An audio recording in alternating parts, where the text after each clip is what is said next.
오늘 이 아침 하나님께서 주시는 말씀 이사야 2장 1절에서 22절 말씀 한 절씩 교독하겠습니다. 아모스의 아들 이사야가 받은 바 유다와 예루살렘에 관한 말씀이라. 말일에 여호와의 전에 산이 모든 산 꼭대기에 굳게 설 것이요 모든 작은 산 위에 뛰어나리니 만방이 그리로 모여들 것이라. 많은 백성이 가며 이르기를 오라 우리가 여호와의 산에 오르며 야곱의 하나님의 전에 이르자. 그가 그 도로 우리에게 가르치실 것이라. 우리가 그 길로 행하리라 하리니 이는 율법이 시온에서부터 나올 것이요 여호와의 말씀이 예루살렘에서부터 나올 것임이니라. 그가 열방 사이에 판단하시며 많은 백성을 판결하시리니 무리가 그 칼을 쳐서 보습을 만들고 그 창을 쳐서 낫을 만들 것이며 이 나라와 저 나라가 다시는 칼을 들고 서로 치지 아니하며 다시는 전쟁을 연습지 아니하리라. 야곱의 족속아 오라 우리가 여호와의 빛에 행하자. 주께서 주의 백성 야곱 족속을 버리셨음은 그들에게 동방 풍속이 가득하며 그들이 블레셋 사람같이 술객이 되며 이방인으로 더불어 손을 잡아 언약하였습니다. 그 땅에는 은금이 가득하고 보화가 무한하며 그 땅에는 마필이 가득하고 병거가 무수하며 그 땅에는 우상도 가득하므로 그들이 자기 손으로 짓고 자기 손가락으로 만든 것을 공경하여 천한 자도 절하며 귀한 자도 굴복하오니 그들을 용서하지 마옵소서. 너희는 바위 틈에 들어가며 진토에 숨어 여호와의 위엄과 그 광대하심의 영광을 피하라. 그날에 눈이 높은 자가 낮아지며 교만한 자가 굴복되고 여호와께서 홀로 높임을 받으시리라. 대저 만군의 여호와의 한 날이 모든 교만 자와 거만 자와 자고한 자에게 임하여 그들로 낮아지게 하고 또 레바논의 높고 높은 모든 백향목과 바산의 모든 상수리 나무와 모든 높은 산과 모든 솟아오른 작은 산과 모든 높은 망대와 견고한 성벽과 다시스의 모든 배와 모든 아름다운 조각물에 임하리니 그날에 자고한 자는 굴복되며 교만한 자는 낮아지고 여호와께서 홀로 높임을 받으실 것이요 우상들은 온전히 없어질 것이며 사람들이 아멸과 토굴로 들어가서 여호와께서 일어나사 땅을 진동시키는 그의 위엄과 그 광대하심의 영광을 피할 것이라. 사람이 숭배하려고 만들었던 그 은우상과 그 무상을 그날에 두더지와 박쥐에게 던지고 아멸과 험악한 바위 틈에 들어가서 여호와께서 일어나사 땅을 진동시키는 그의 위엄과 그의 광대하심의 영광을 피하리라. 너희는 인생을 의지하지 말라. 그의 호흡은 코에 있나니 수에 칠 가치가 어디 있느뇨. 아멘. 영국의 한 철학자가 이렇게 말했습니다. 인간은 미래를 아는 존재가 아니라 미래를 상상하며 살아가는 존재이다. 그렇죠. 인간은 미래를 알지 못하지만 미래를 상상하면서 살아가는 존재가 맞는 것 같습니다. 오늘을 사는 이유도 내일이 있기 때문이겠죠. 미래가 있다는 것입니다. 학생은 졸업할 날을 바라보며 공부하고 있고요. 농부도 추수할 날을 바라보지 않습니까? 부모도 자녀가 잘 자라갈 것에 대한 그러한 미래를 보면서 그렇게 살아갑니다.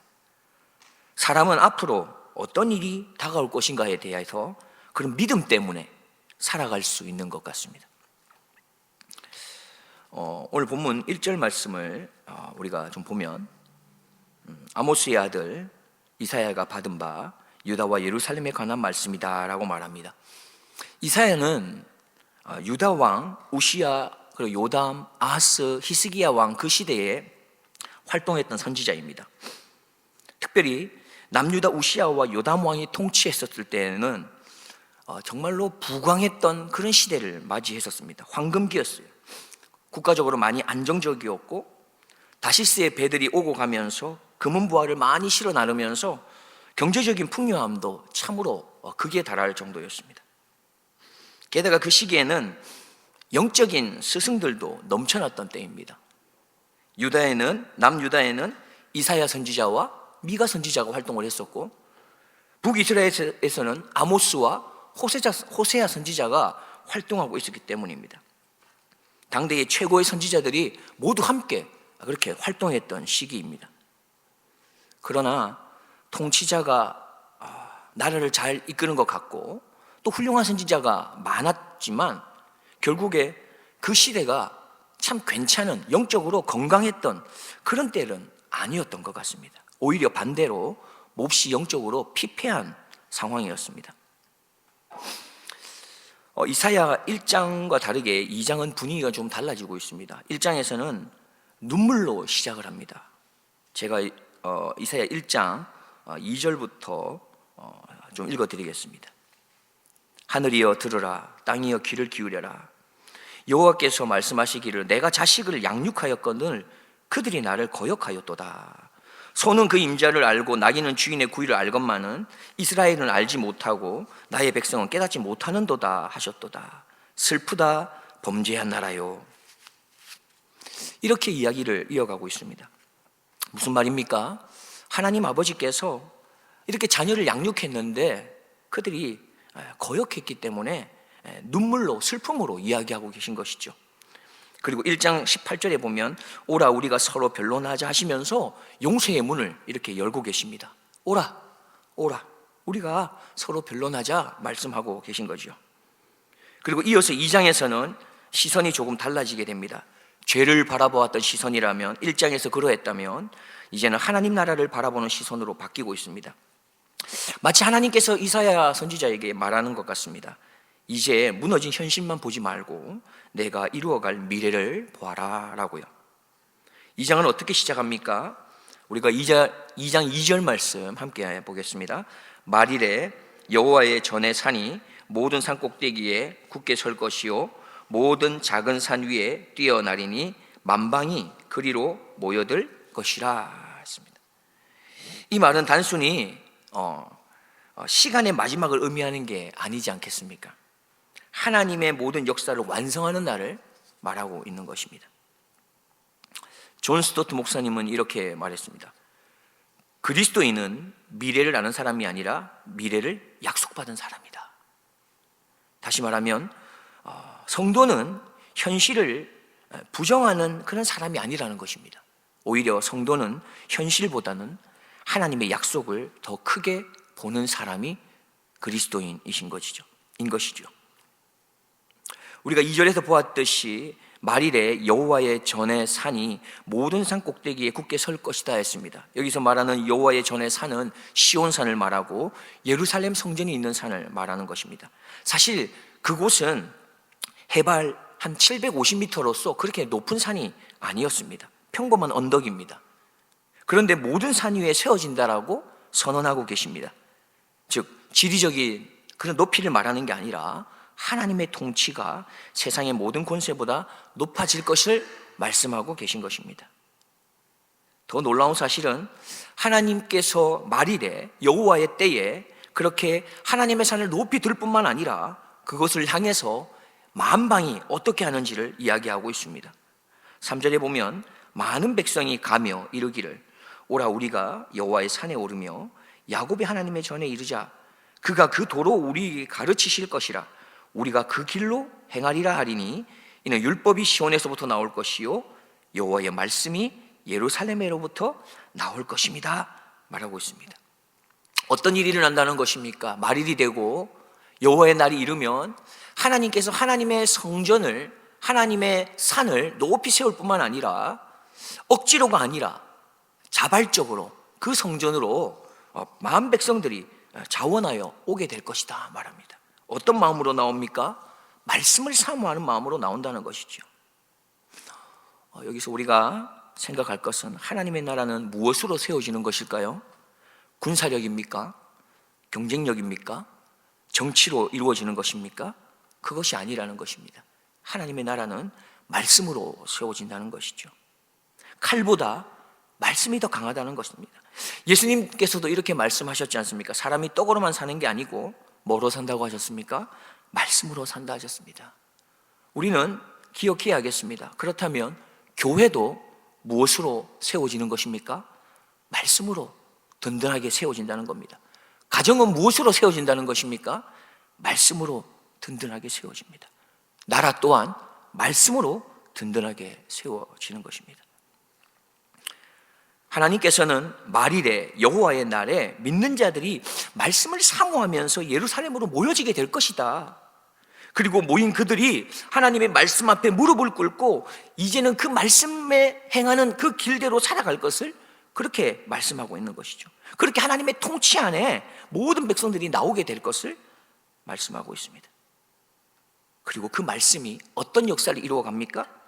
바로 4절 말씀을 보면 그가 열방 사이에 판단하시며 많은 백성을 판결하시리니 무리가 그 칼을 쳐서 보습을 만들고 그 창을 쳐서 낫을 만들 것이며 이 나라와 저 나라가 다시는 칼을 들고 서로 치지 아니하며 다시는 전쟁을 연습지 아니하리라 했습니다.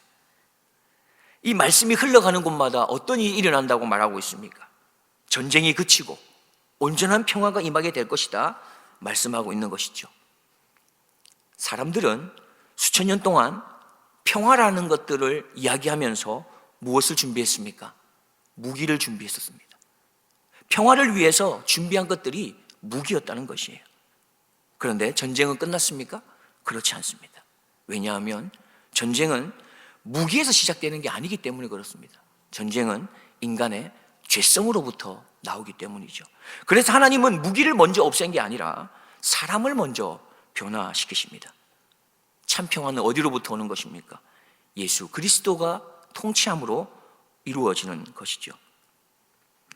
그래서 말일에 여호와의 날에 하나님의 나라가 성취될 것을 선포하신 이 이후에 이스라엘 백성들을 향해서 하나님께서 초청하고 계신 것입니다.